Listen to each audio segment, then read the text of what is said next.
diplomą ėjau pasiimti su pirštinėm, nes visos rankos buvo, nenoriu nei berodyti, buvo vienos puslės vandeningos ir jos trūkdavo, šlapiuodavo, iš ryto užsitraukdavo, apdžiūdavo.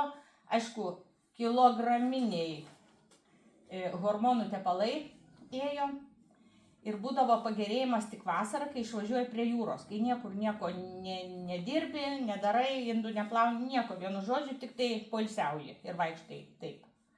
Tada šiek tiek pagerėdavo ir dar grįžus 2 savaitės būdavo gerai.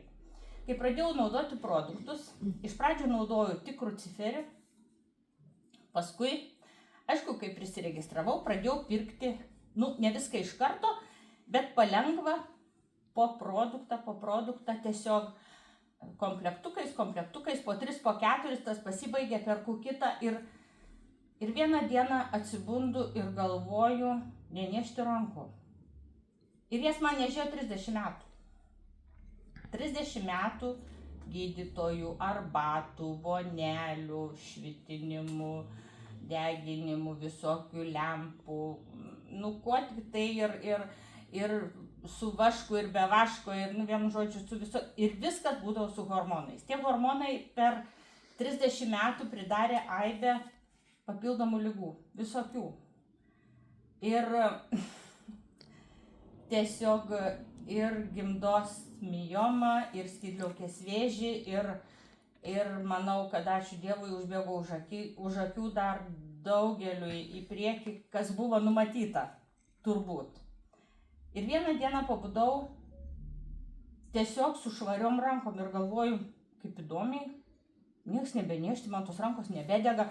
O tai būdavo grįžti iš darbo, reikia eiti į svečius, užtepi sluoksnį hormoninio tepalo, kol vaikštai, kol apsirengi, valandą praeina, nueini į svečius, bet ir taip sėdi, taip, nes bijai rankas, reikia kokį karštą patiekalą suvalgysi.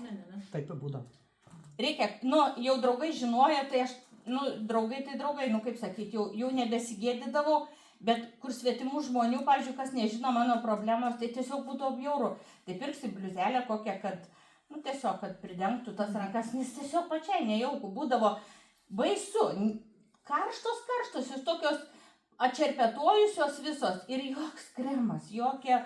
tas tepalas padėdavo tik tai iki tol, kol pirmą kartą pakiši po vandeniu. Ir vėl dega, ir vėl naktį vėl užsitepi tepalų, įsimauni pirštinės, iš ryto atsikeli, išeini darbą, grįžti iš darbo, taip 30 metų, kaip jums atrodo, kokia buvo savijauta. Ir atsibundi vieną dieną, nereikia nieko tepti.